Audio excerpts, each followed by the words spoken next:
Friends, welcome on my YouTube channel. Friends, यह science class है railway exams के लिए। फ्रेंड्स, इस क्लास में हम डिस्कस करेंगे फिजिकल क्वांटिटीज, भौतिक राशियां हिंदी में कहते हैं, कार्य और शक्ति। उसके साथ साथ फ्रेंड्स हम ऊर्जा भी डिस्कस करेंगे इस क्लास में। इसमें फ्रेंड्स जो 2018 और 2019 के टॉप 50 क्वेश्चन हैं साइंस के, बेसिकली ये फिजिक्स के हैं, उसको हम लोग डिस्कस करने वाले हैं। यह प्रीवियस ईयर क्वेश्चन होंगे फ्रेंड्स। प्रीवियस ईयर क्वेश्चन के साथ साथ हम इसमें जो है थियरी भी, कॉन्सेप्ट भी सीखेंगे और यह यूजफुल होने वाला है फ्रेंड्स आईएलपी के लिए, टेक्नीशियन के लिए, जेई के लिए भी और एनटीपीसी और ग्रुप डी के लिए भी, जो आज आने वाली परीक्षाएं हैं। तो फ्रेंड्स, सबसे पहले हम डिस्कस करते हैं भौतिक राशियां क्या होती हैं। भौतिक राशियां दो प्रकार की होती हैं, पहली सदिश, दूसरी अदिश। आप लोग ध्यान से देखिएगा, इससे ही क्वेश्चन बनेंगे। मैं दिखाता हूँ आपको क्वेश्चन कैसे बने थे। तो सदिश राशियों के लिए दो चीज़ों की ज़रूरत होती है, या इनमें दो चीज़ें होती हैं। सबसे पहला इनमें परिमाण होता है, अंग्रेजी में इसे मैग्नीट्यूड बोलते हैं। और दूसरा इसमें क्या होता है फ्रेंड्स, दिशा होती है। दिशा का मतलब डायरेक्शन होता है। और अदिश राशियों में सिर्फ और सिर्फ परिमाण होता है, इसमें दिशा नहीं होती है। पहला क्वेश्चन तो आपसे यही बन जाएगा कि जिन राशियों में परिमाण और दिशा होता है उसे क्या कहते हैं। तो सदिश राशियां होती हैं। जिनमें सिर्फ परिमाण होता है वो अदिश राशियां होती हैं। अब अगर हम बात करें एग्जाम्पल की कि सदिश राशियां क्या है, तो आप लोग यह ध्यान दीजिए कि विस्थापन क्या है कि सदिश राशि है, और दूरी क्या है कि अदिश राशि है। बहुत इंपॉर्टेंट एग्जाम्पल्स हैं, आप लोग इसे याद कीजिएगा। समवेग क्या है, सदिश राशि है। वेग क्या है, सदिश राशि है। लेकिन चाल क्या है, अदिश राशि है। फिर अगर हम बात करें भार की, तो भार सदिश राशि है और द्रव्यमान अदिश राशि है। फिर फ्रेंड्स आगे हम बात करते हैं त्वरण की, तो त्वरण सदिश राशि है। और क्षेत्रफल, आयतन, ये सारी चीज़ें क्या है कि ये सब अदिश राशि हैं। आगे फ्रेंड्स हम लोग सदिश और अदिश का जो अंतर है वो हम क्वेश्चन के थ्रू सीखते हैं। सबसे पहला क्वेश्चन है, निम्नलिखित में से कौन सी अदिश राशि है। तो फ्रेंड्स जो बल है, बल के लिए जो बल का सूत्र होता है F बराबर m इंटू ए। एक्सेलरेशन मतलब कि त्वरण, तो त्वरण के लिए क्या है, डायरेक्शन की ज़रूरत होती है। तो बल सदिश राशि है, वेग भी सदिश राशि है, समवेग भी सदिश राशि है। तो जो इसका करेक्ट ऑप्शन है वो सी है कि द्रव्यमान क्या है, अदिश राशि है। दूसरा क्वेश्चन हम देखते हैं, किसमें केवल परिमाण होता है। आप लोगों को मैंने पहले ही बताया था क्वेश्चन दो तरीके से पूछता है। एक तो पूछ लेगा अदिश कौन है, सदिश कौन है, दूसरा पूछ लेगा परिमाण या फिर दिशा। तो किसमें केवल परिमाण होता है, तो आप लोग ध्यान से देखिए कि समवेग सदिश है, तो इसमें सिर्फ और सिर्फ परिमाण नहीं होता है। विस्थापन सदिश है, बल भी सदिश है। तो कार्य क्या है कि कार्य अदिश राशि है, तो इसमें केवल परिमाण होता है कि 5 जूल कार्य हुआ, 15 जूल कार्य हुआ। फिर अगर हम बात करें तीसरा प्रश्न जो है, इनमें कौन सी राशि सदिश नहीं है। तो शक्ति, विस्थापन, त्वरण, बल, आघूर्ण। तो अब विस्थापन क्या है, सदिश राशि है। त्वरण सदिश राशि है। बल आघूर्ण भी सदिश राशि है। नहीं है तो शक्ति क्या है कि सदिश राशि नहीं है। ये एनटीपीसी 2021 में क्वेश्चन आया था स्टेज 1 में। फिर चौथा क्वेश्चन आप लोग देखिए कि इनमें से कौन सी एक वेक्टर क्वांटिटी है। आप लोग ध्यान दीजिएगा कि राशियां जो होती हैं, क्वांटिटीज जो होती हैं, वो दो टाइप की होती हैं। इसको हिंदी में भी लिख सकते हैं क्वांटिटी, और हिंदी में मात्रा भी कहते हैं। तो जैसे जो सदिश को हम लोग अंग्रेजी में वेक्टर बोलते हैं, और अदिश को अंग्रेजी में हम लोग स्केलर बोलते हैं। तो इसको भी ध्यान में रखिएगा, कभी स्केलर भी पूछ देगा। ऐसे हिंदी में लिखा रहेगा कि स्केलर राशि है, तो आप लोग ध्यान, कौन सी एक वेक्टर मात्रा है। समय, दूरी, तापमान, वेग। तो वेग क्या है कि यह वेक्टर है, बाकी सब क्या है, स्केलर है। समय अदिश है, दूरी अदिश है, तापमान अदिश है। आप लोग इसको एग्जाम्पल्स को याद भी रखते जाइएगा, क्योंकि मान लीजिए पूछ लिया तापमान क्या है, तो आपको बताना पड़ेगा कि तापमान अदिश है। ग्रुप डी और एएलपी में ऐसे बहुत सारे क्वेश्चन बने हैं, पिछली बार पूरी भरमार है। हमने सेलेक्टेड क्वेश्चन लिए हैं इस प्रैक्टिस के लिए। फिर पांचवा क्वेश्चन है, एक सदिश राशि में परिमाण और दिशा दोनों होते हैं, जबकि अदिश राशि में केवल परिमाण होता है। देखिए आप लोग क्वेश्चन कैसे बनाया, और दिशा नहीं होती। निम्न में से कौन एक सदिश राशि है। आधा तो इसने आंसर ही बता दिया, और सदिश राशि नहीं है। अब सदिश राशि नहीं है, कार्य, गति, ऊर्जा, विस्थापन। गति भी है सदिश राशि, विस्थापन मतलब पूछा है कि कौन एक सदिश राशि है, तो कार्य क्या है, अदिश राशि है। आप लोग इसको हम थोड़ा हटा देते हैं तो ज़्यादा बेहतर होगा। कार्य क्या है, अदिश राशि है। ऊर्जा अदिश राशि है। गति, गति मतलब चाल होता है कि किस चाल से चल रहे हो, तो यह भी क्या है कि अदिश राशि है। तो सदिश राशि के लिए क्या है कि आपका सी ऑप्शन करेक्ट है। विस्थापन एक सदिश राशि है, क्योंकि विस्थापन किस दिशा में है, आपका 5 मीटर डिस्प्लेसमेंट। विस्थापन को अंग्रेजी में डिस्प्लेसमेंट कहते हैं, तो आप लोग इसको नोट कर लीजिएगा।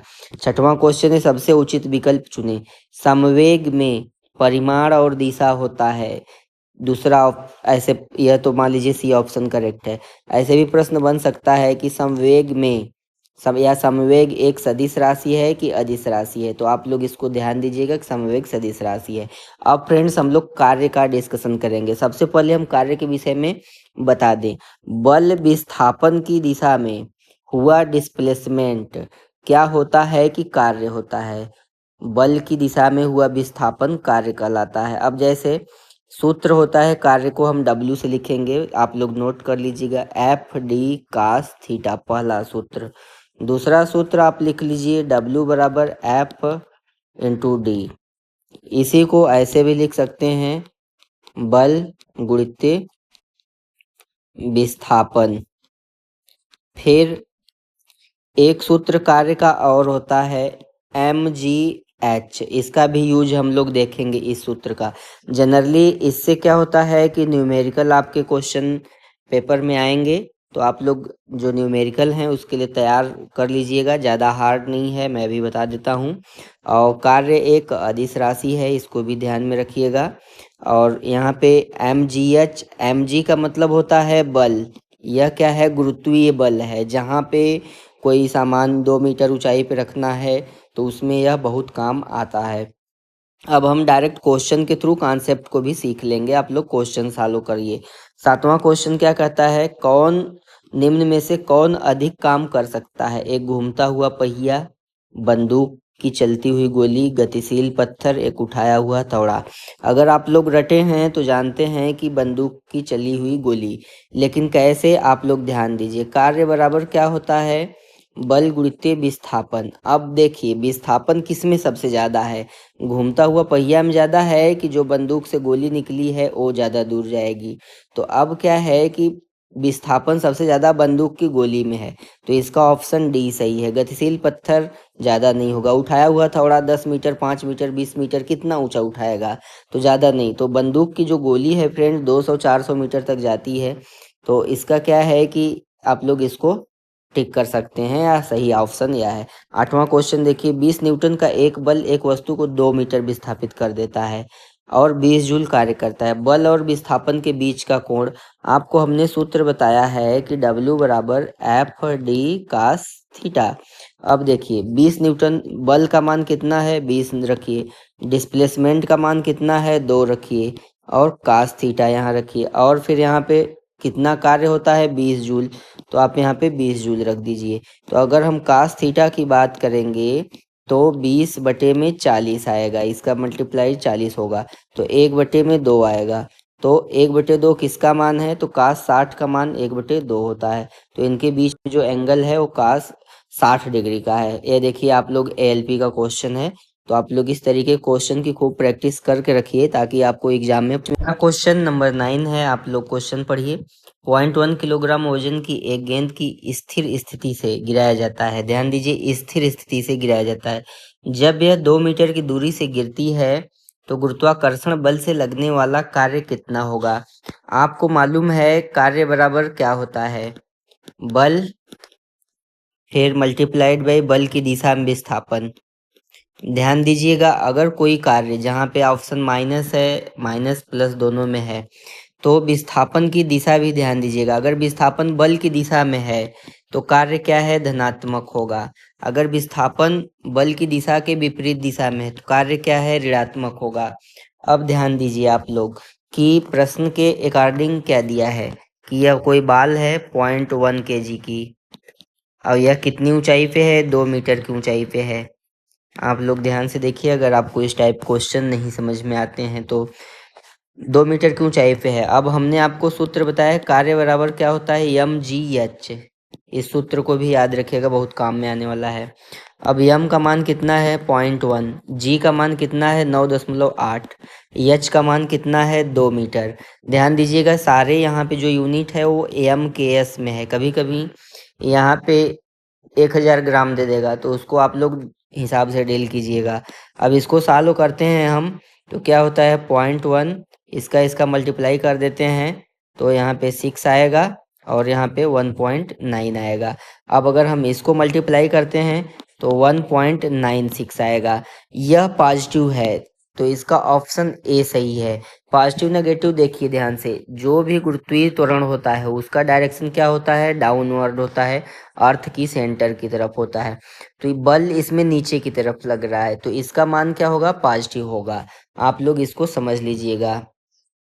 10वां क्वेश्चन है, एक वस्तु पर बल लगने के बावजूद भी किया गया कार्य शून्य होगा यदि उसका विस्थापन शून्य होगा तो कार्य भी शून्य होगा। जब यह 0 हो जाएगा तो W का मान 0 हो जाएगा। यह देखिए एलपी में आया है क्वेश्चन। फिर अगर हम 11वां क्वेश्चन की बात करते हैं, एक लड़का 120 न्यूटन का भार के एक बक्से को 2 मीटर की ऊंचाई तक उठाता है।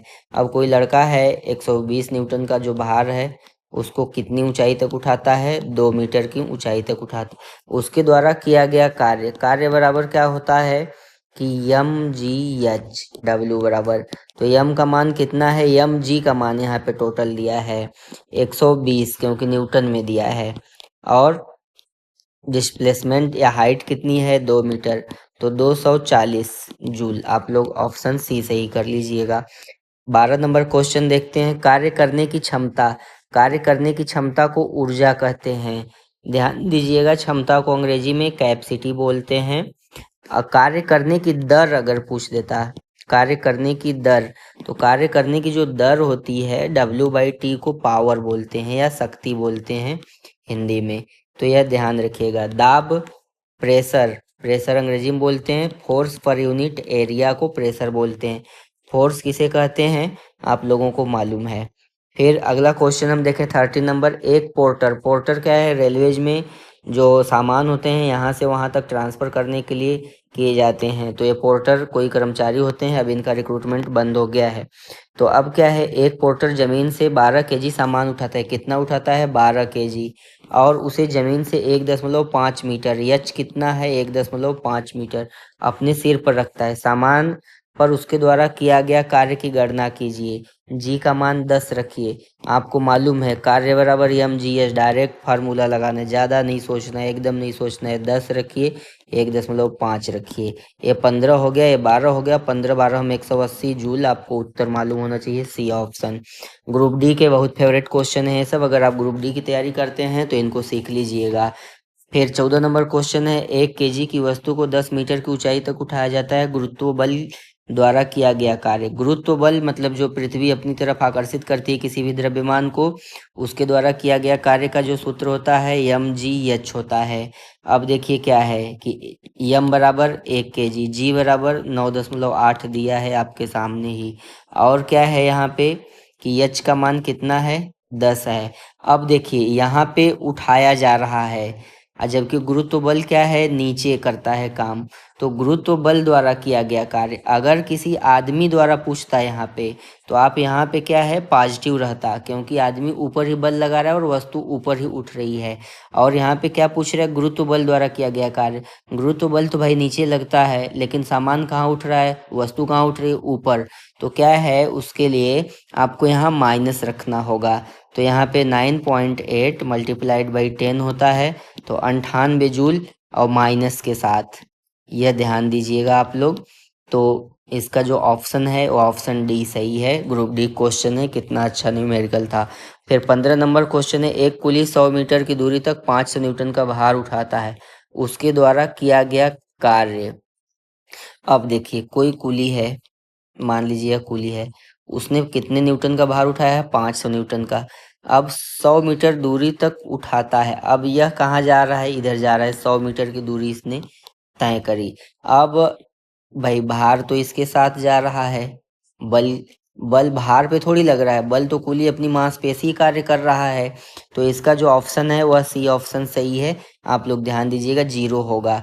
क्यों? क्योंकि बल इंटू डी कॉस थीटा होता है। तो थीटा का मान क्या है? 90 डिग्री है। इधर मूवमेंट हो रहा है और बल इधर है, तो इसमें क्या है कि 0 है। तो 90 डिग्री, तो कास 90 का मान होता है 0। तो कार्य बल गुणित विस्थापन, और यहाँ पे कास थीटा का मान 0 हो जाएगा। तो टोटल वैल्यू आपकी 0 हो जाएगी। अगर नहीं आया समझ में तो आप लोग कमेंट कीजिएगा, इस पे हम और क्वेश्चन डन करा देंगे। 16वां क्या है? यदि किया गया कार्य शून्य है तो बल और विस्थापन के बीच का कोण 90 डिग्री होगा। आप लोगों को समझ में आ गया होगा। 17वां क्वेश्चन है, यदि कोई वस्तु वृत्ताकार पथ पर घुमाई जाती है तो उसके द्वारा किया गया कार्य। यह क्या है? कोई वृत्ताकार पथ है। यह वस्तु यहाँ से घूम के यहाँ आ गई। तो क्या है कि कार्य बराबर होता है बल मल्टीप्लाइड बाई विस्थापन। तो विस्थापन अगर यहाँ तक देखें तो इतना विस्थापन हुआ, अर्धवृत्त में घूम गई तो। लेकिन यह पूरा घूम के फिर यहीं आ जाती है, तो इसका मतलब कि विस्थापन क्या होता है? 0। प्रारंभिक स्थिति और अंतिम स्थिति का अंतर जो होता है वही विस्थापन होता है। तो कार्य क्या है कि शून्य है। 17 का ए ऑप्शन। देखिए एलपी में आया क्वेश्चन। क्वेश्चन नंबर 18 देखिए आप लोग। 2 मीटर लंबाई की एक समान चेन टेबल पर ऐसी रखी गई है कि उसकी लंबाई 60 सेमी टेबल के कोने से मुक्त रूप से लटकता है। अब मुक्त रूप से लटकने का मतलब कि उसको कोई रेजिस्टेंस नहीं है। अब यह देखिए क्या है? आपकी टेबल है और इस पे कोई चेन लटकी है। आप लोग देख लीजिए, इस तरीके से चेन लटकी है। इसकी टोटल लंबाई कितनी है? 2 मीटर। लेकिन जो लंबाई लटकी है वो कितनी है? 60 सेंटीमीटर है।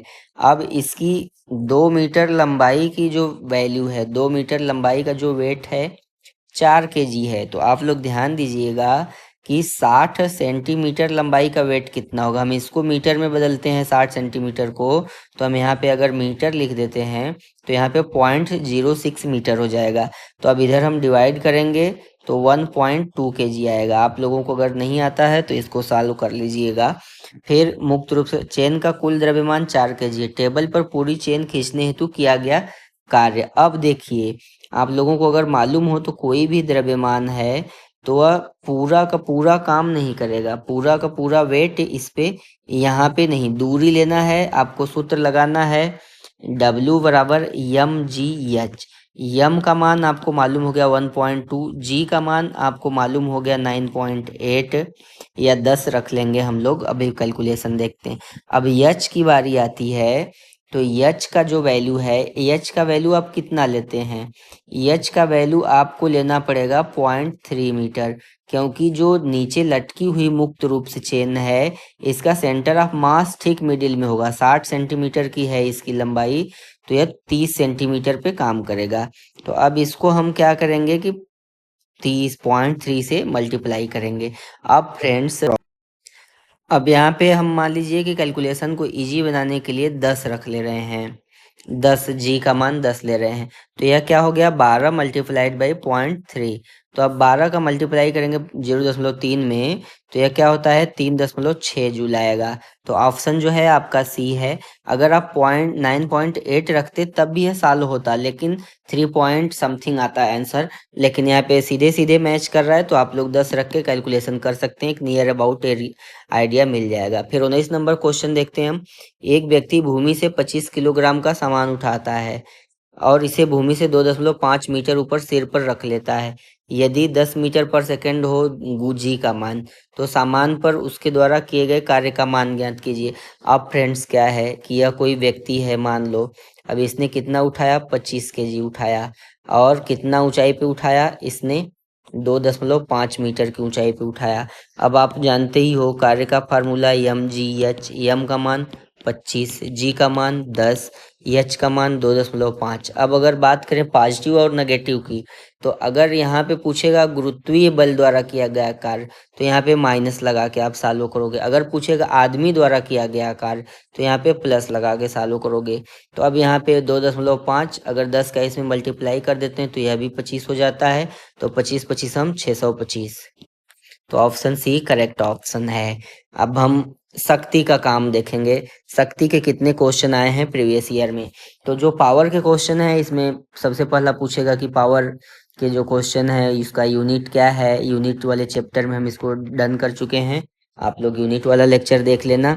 और उसके बाद इसमें कार्य करने की दर को शक्ति कहते हैं, ये सारी चीज़ें आएंगी। हम कॉन्सेप्ट और क्वेश्चन दोनों साथ में डील करते हैं। तो आइए देखते हैं। क्वेश्चन नंबर 20 का है, कार्य करने की दर क्या कहलाती है? कार्य करने की दर शक्ति कहलाती है। कार्य और ऊर्जा दोनों सेम चीज है, आप लोग ज्यादा कंफ्यूज नहीं होना। फिर 21 नंबर क्वेश्चन है, कार्य करने की दर या ऊर्जा स्थानांतरण की दर। कार्य करने की दर या ऊर्जा स्थानांतरण को भी शक्ति ही कहते हैं, ध्यान दीजिएगा, याद रखिएगा।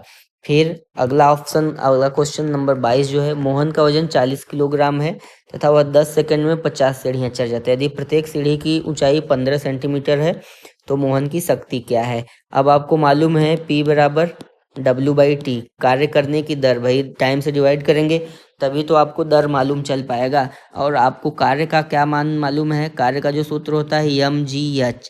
अब mgh/T हो गया शक्ति का सूत्र।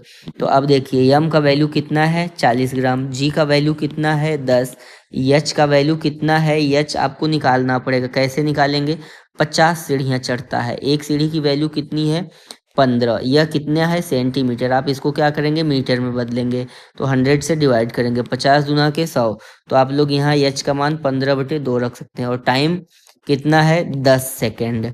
तो आप देखिए 10 से यह 10 कट गया, 40 से यह 2 काटा तो यहाँ पे 20 आया, तो 15 दूना के 30। तो यहाँ पे 300 वाट जो है वो सही ऑप्शन है सी। क्वेश्चन नंबर 23 देखिए, यदि कोई लड़का 4 मिनट में 600 न्यूटन बल के साथ 20 मीटर की दूरी तय करता है तो लड़के द्वारा खपत की गई शक्ति की मात्रा। फिर वही बात है कि क्या सूत्र लगाएंगे? W बराबर F इंटू D/T। W/T होता है पावर का फार्मूला, तो आप लोग इसको लगाते हैं तो क्या आता है?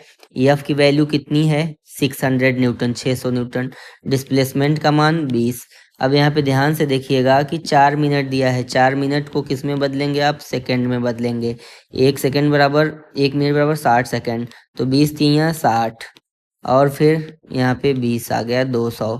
तो आप देखिए 200 डिवाइडेड बाई 4 कितना आ गया 50 वाट। ऑप्शन ए सही है। कितना इजी न्यूमेरिकल है, आप लोग इसको चाहें तो बहुत इजीली सॉल्व कर सकते हैं और अच्छे अंक स्कोर कर सकते हैं। क्वेश्चन नंबर 24 देखते हैं, निम्न में से कौन सी भौतिक राशि किए गए कार्य की दर कहलाती है? कार्य की दर को क्या कहते हैं? शक्ति कहते हैं, मालूम है। नंबर 25 की बात करते हैं। तो क्वेश्चन नंबर 25 क्या है? एक अधिक शक्तिशाली इंजन कम समय में अधिक कार्य कर सकता है। जैसे एक हवाई जहाज कार की तुलना में कम समय में अधिक कार्य कर सकता है, अतः हवाई जहाज कार से अधिक शक्तिशाली है। यह निम्न में से किसका उदाहरण है? आपको मालूम है कार्य करने की दर को ही क्या कहते हैं? शक्ति कहते हैं। तो अब कम समय में जो ज़्यादा काम करता है तो उसका पावर क्या होगा? पावर ज़्यादा होगा ना, अगर समय कम लेता है किसी कार्य को कंप्लीट करने में। तो इसमें क्या होता है? शक्ति। ऑप्शन बी सही है। फिर अब ऊर्जा के एनर्जी क्वेश्चन हम डील करते हैं। इसमें फ्रेंड्स एनर्जी जो होती है ऊर्जा वो कई प्रकार की होती है, यांत्रिक ऊर्जा, रासायनिक ऊर्जा, परमाणु ऊर्जा और अन्य तरह की। हम लोग इसमें बस और बस यांत्रिक ऊर्जा की बात करने वाले हैं।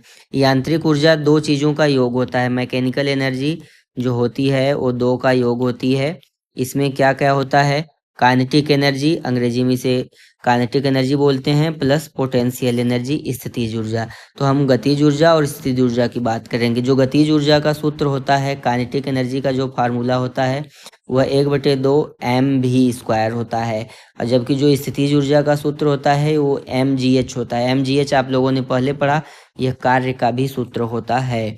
फिर अगर 26 नंबर क्वेश्चन देखें तो किसके अनुरूप वस्तु की गतिज ऊर्जा में वृद्धि होती है? अब आपको मालूम है कि गतिज ऊर्जा का सूत्र क्या है? 1/2 mv²। तो अब मान लीजिए कि यम द्रव्यमान होता है, भी क्या होता है? वेलोसिटी होती है या वेग होता है। तो अब इसमें ऑप्शन घर्षण भी है, द्रव्यमान भी है, समय भी है, गति भी है। अब आपका घर्षण और समय तो घटा देंगे, आप हटा देंगे, लेकिन बचा क्या? द्रव्यमान और गति। द्रव्यमान किसी वस्तु का क्या है? फिक्स है। जैसे आप 5 kg के हैं तो 5 kg के हैं।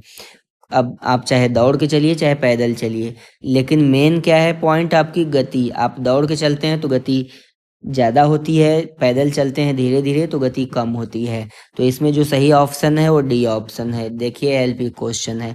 क्वेश्चन नंबर 27, निम्नलिखित में से कौन सी ऊर्जा सदैव धनात्मक होती है? गतिज ऊर्जा फ्रेंड्स हमेशा धनात्मक होती है, आप लोग ध्यान में रख लीजिएगा। और यह एक क्या है कि हमेशा पॉजिटिव होती है। गुरुत्वाकर्षण ऊर्जा नेगेटिव हो सकती है, स्थितिज ऊर्जा नेगेटिव हो सकती है, स्थैतिक ऊर्जा नेगेटिव हो सकती है। क्वेश्चन नंबर 28, एक संपीड़ित स्प्रिंग, इसको कंप्रेस्ड स्प्रिंग भी बोलते हैं। कंप्रेस्ड जैसे कोई स्प्रिंग होती है, अब इसको क्या है आपने कंप्रेस कर दिया, दबा के इतना छोटा कर दिया, तो इसमें लोड लगा दिया, तो यह लोड वाली जो एनर्जी है इस पे आ गई, तो इसे क्या बोलते हैं कि इसमें स्थितिज ऊर्जा होती है। ऑप्शन ए सही है, इससे बहुत क्वेश्चन बने हैं लास्ट टाइम में। फिर रासायनिक ऊर्जा, गतिज ऊर्जा, विद्युत ऊर्जा का कोई मतलब नहीं है, तो इसे डिस्कस नहीं करते हैं। 29 का अगर हम बात करें तो गतिशील वस्तु की गतिज ऊर्जा किस पर निर्भर करती है?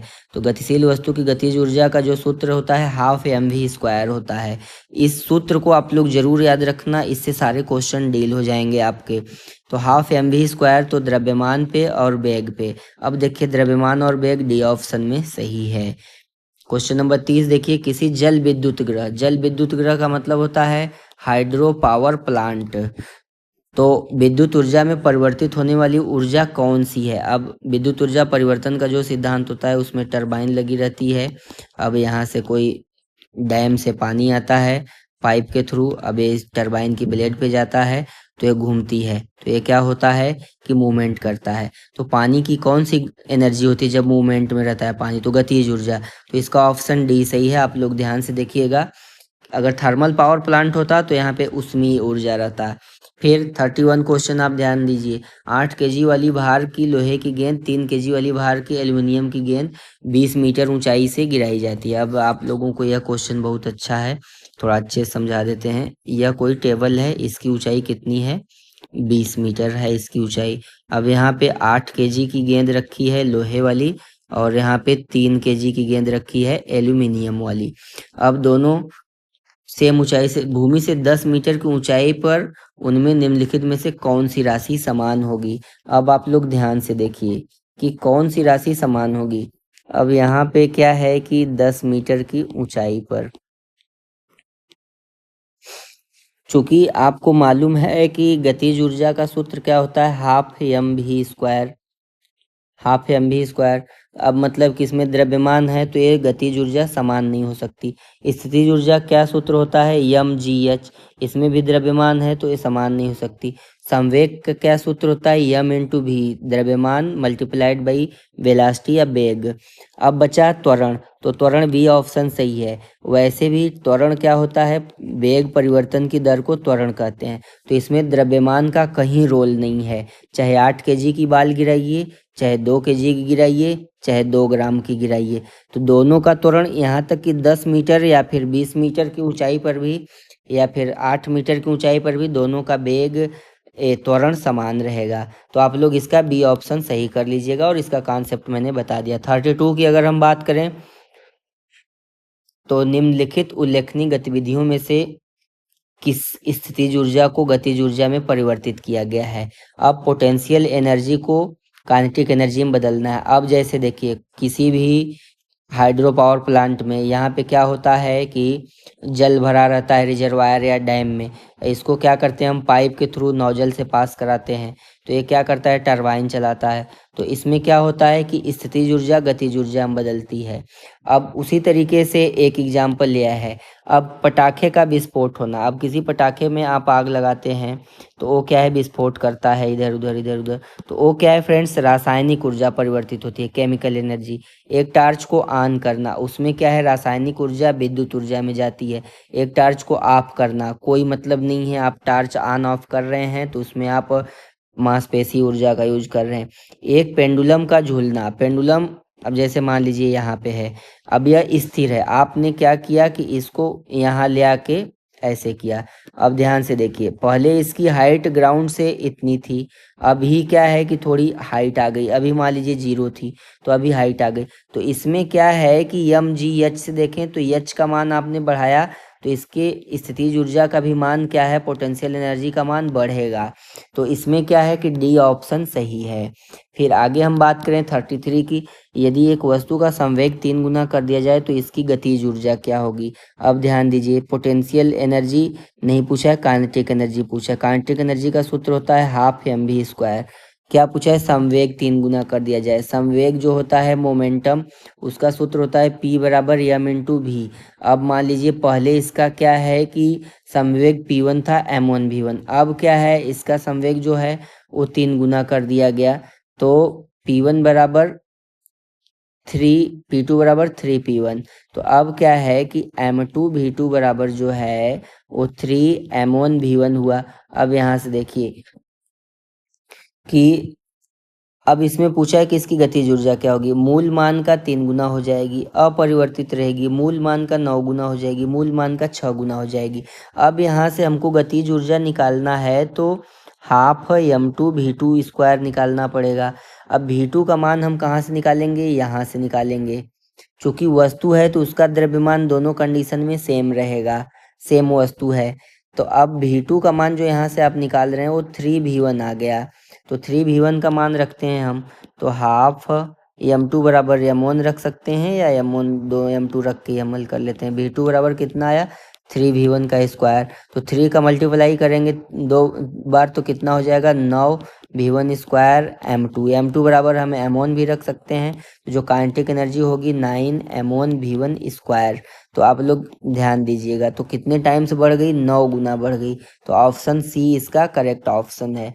34 को देखिए, आप किसी तने हुए रबर बैंड में किस प्रकार की ऊर्जा होती है। अब हमने स्प्रिंग का बताया था आपको पहले कि अगर उसको दबा के रखते हैं, कंप्रेस या संपीड़ित करते हैं, तो उसमें क्या होता है कि स्थितिज ऊर्जा होती है। ठीक उसी प्रकार से अगर कोई रबर बैंड है, इसको हुक लगा के इधर भी तान दिया, तो यह क्या है कि इधर इतना बड़ा हो गया। तो इसमें क्या है, इसमें भी पोटेंशियल एनर्जी होगी। क्यों, क्योंकि इसकी स्थिति पहले इतना थी, अब इसकी स्थिति बढ़ा के यहाँ तक कर दी गई। जो विस्थापन हुआ है उसमें कुछ न कुछ इसमें कार्य हुआ है, तो वह कार्य इसमें स्थिति के कारण हुआ है, तो उसको स्थितिज ऊर्जा कहते हैं। ऑप्शन बी सही है। 35 का देखिए, ऊपर उठाए गए हथौड़े के पास क्या होगा भाई। हथौड़ा यह है, अब इसको हमने उठा लिया। अब मान लो यह कोई आदमी है, इसने हथौड़े को उठा लिया जमीन से, इसमें क्या आया, हाइट आई। हाइट का मतलब स्थिति इसकी बदल गई, तो स्थिति बदल गई तो इसमें क्या होगा, स्थितिज ऊर्जा होगा।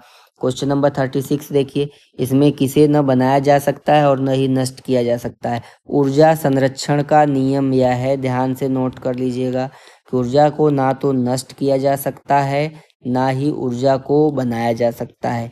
क्या किया जा सकता है, इसे एक रूप से दूसरे रूप में बदला जा सकता है। अगला क्वेश्चन नंबर 37 हम देखते हैं। इसमें क्या है कि एक वस्तु की गतिज ऊर्जा इसके प्रारंभिक मान की 256 गुना हो जाती है। माना इसकी पहले प्रारंभिक ऊर्जा ke1 थी। ke1 क्या है, हाफ m1v1² थी। अब इसकी दूसरी स्थिति के अनुसार इसकी गतिज ऊर्जा क्या होती है, 256 ke1 हो जाती है, काइनेटिक एनर्जी पहली कंडीशन में। अब ke2 बराबर क्या होता है, हाफ m2v2² होगा, और ke1 बराबर क्या होगा, 256 मल्टीप्लाइड बाई हाफ m1v1²। अब आपको मालूम है कि वस्तु में m1 और m2 दोनों कंडीशन में द्रव्यमान चेंज नहीं होगा, तो हम इसको m लिख देते हैं। तो हाफ m v2² बराबर 256 multiplied by 1/2 m v1²। m से m कैंसिल आउट हो गया, 1/2 से 1/2 कैंसिल आउट हो गया। अब v2² बराबर क्या बचा यहाँ पे, 256 v1²। अब इसको अगर हम v2 का अंडर रूट करते हैं तो 256 v1 होगा। अब आपको मालूम है कि 256 किसका स्क्वायर है, 256 16 का स्क्वायर है, तो v2 बराबर 16 v1। अब m1 v1 आपको ध्यान देना है कि यहाँ पे संवेग पूछा है, तो p1 पहले m1 v1 था, तो p2 क्या हो जाएगा फ्रेंड्स कि m2 mv2। तो m तो सेम है, v बदल गया, तो यहाँ पे क्या है 16 v1 आएगा। क्योंकि V2 बराबर 16 V1 है। तो पहले कंडीशन में इसका प्रारंभिक मान का 16 गुना इसका समवेग बढ़ जाएगा। इतना आसान सा क्वेश्चन है, ALP में आया है शिफ्ट 1 में। तो आप लोग देख लीजिएगा कैसे सॉल्व होता है। फिर 38 नंबर क्वेश्चन, गतिज ऊर्जा किसके बराबर होती है? एकदम सूत्र है, आंख बंद करके भी टिक कर सकते हैं। 39 नंबर का जो क्वेश्चन है, 5 किलोग्राम और 10 किलोग्राम का द्रव्यमान की दो स्टील की गेंदों की गतिज ऊर्जाएं समान है। गतिज ऊर्जाओं का मतलब क्या है कि हाफ m1v1 स्क्वायर का मान हाफ m2v2 स्क्वायर के मान के बराबर होगा। आपको मालूम है कि जो गतिज ऊर्जा का सूत्र होता है वो क्या होता है? Half m v square.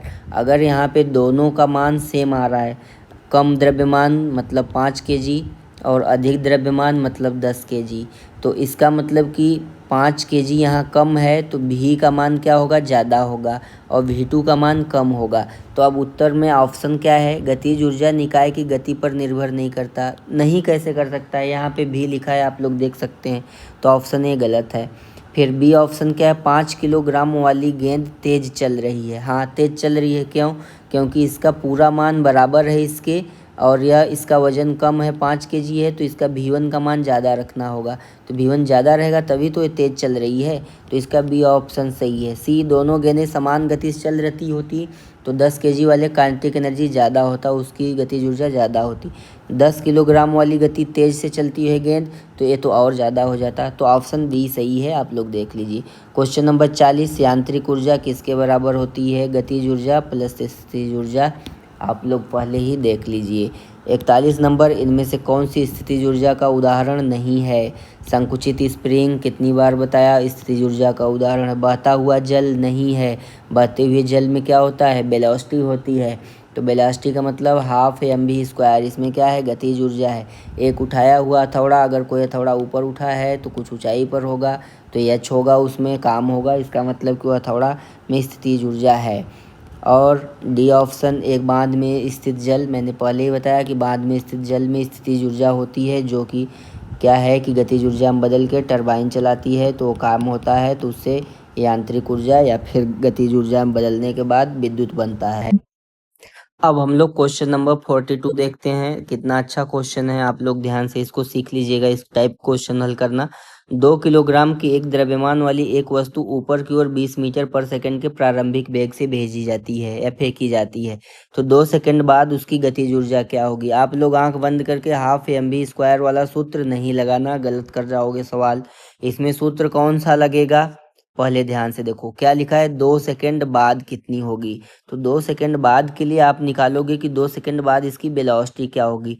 तो इसका जो सूत्र होता है u प्लस AT होता है। ए क्या है? गुरुत्वीय त्वरण है, जो डाउनवर्ड डायरेक्शन में काम करता है। और u क्या है? इनिशियल या प्रारंभिक वेग, 20 मीटर रखोगे। अब a का मान क्या है कि 10 लिखा है, लेकिन यह ऊपर फेंकी जा रही। a किधर लगता है? गुरुत्वीय त्वरण नीचे, तो यहाँ पे -10 लगाओगे। t का मान कितना है? 2 सेकेंड। तो 20 धन यहाँ पे क्या हो गया? -10 मल्टीप्लाइड बाई 2 -20। टोटल क्या हो गया? इन अंतिम वेग का मान 0। अब जान लो आप लोग कि जब वेग ही 0 हो गया तो इसकी गतिज ऊर्जा क्या होगी? गतिज ऊर्जा शून्य होगी। कैसे? 1/2 यम का मान आप कितना रखते हो? 2 रखते हो। इस क्वेश्चन में 2 किलोग्राम दिया है तो भी का मान कितना रखना है? 0। क्यों? क्योंकि 2 सेकंड बाद की। अगर वह शुरू में पूछता कि फेंकते समय, तब तो यहाँ पे 20 रख के आप हल कर लेते, लेकिन 2 सेकंड बाद तो इसकी वेलोसिटी 0 हो जा रही है। तो आप क्या करोगे? 0 वाला ऑप्शन बी सही करोगे। देखो कितना बढ़िया क्वेश्चन था। क्वेश्चन नंबर 33, पहाड़ से गिर रहे किसी पिंड में क्या होती है भाई? कोई पहाड़ है, अब यह पिंड है, अब यह यहाँ से लुढ़क रहा है, इसमें क्या है? ऊंचाई भी है। अब यह गिर रहा है तो कुछ न कुछ इसकी वेलोसिटी भी होगी। तो इसमें क्या है? mv स्क्वायर भी है। तो गतिज ऊर्जा और स्थितिज ऊर्जा दोनों होगी। क्वेश्चन नंबर 45 देखिए, कितना अच्छा सजा के क्वेश्चन बनाया है इन्होंने। कि दिए गए चित्र से ऊर्जा के संबंध में क्या अनुमान लगाया जा सकता है। यह ग्रुप डी क्वेश्चन है, आप लोग एज्यूम नहीं कर सकते। दोनों वाहनों में गुरुत्वीय स्थितिज ऊर्जा है। गुरुत्वीय स्थितिज ऊर्जा के विषय में हमने बताया नहीं, तो क्वेश्चन कैसे आप लोग सॉल्व करोगे। बी ऑप्शन देखो, उच्च ऊर्जा का उपयोग कर दोनों वाहन तेजी से आगे बढ़ रहे हैं। हाँ, निश्चित रूप से बढ़ रहे हैं, लेकिन उच्च ऊर्जा निम्न ऊर्जा का आप अंदाजा नहीं लगा सकते। दोनों वाहन यांत्रिक ऊर्जा को पेशी ऊर्जा में परिवर्तित कर रहे हैं। भाई इसमें कौन सी पेशी ऊर्जा यूज हो रही है, कौन सा आदमी खुद काम कर रहा है, नहीं, तो यह भी ऑप्शन गलत है। यह भी दोनों वाहनों में गतिज ऊर्जा है। हाँ, गतिज ऊर्जा है। क्यों क्यों क्योंकि ये लोग आगे बढ़ रहे हैं, तो सूत्र होता है हाफ एम बी स्क्वायर। द्रव्यमान भी है, इसमें कुछ न कुछ वेलोसिटी भी है। तो फ्रेंड्स, इस तरीके से 45 क्वेश्चन हमने डन कर लिया है। आप लोग को अगर क्वेश्चन अच्छे लगे हैं, आपको कुछ अच्छा सीखने को मिला है, तो वीडियो को लाइक कीजिए और सब्सक्राइब कीजिए हमारे चैनल को, और शेयर भी कीजिए जो कैंडिडेट्स तैयारी कर रहे हैं और उनको साइंस में प्रॉब्लम हो रही है। आपका धन्यवाद।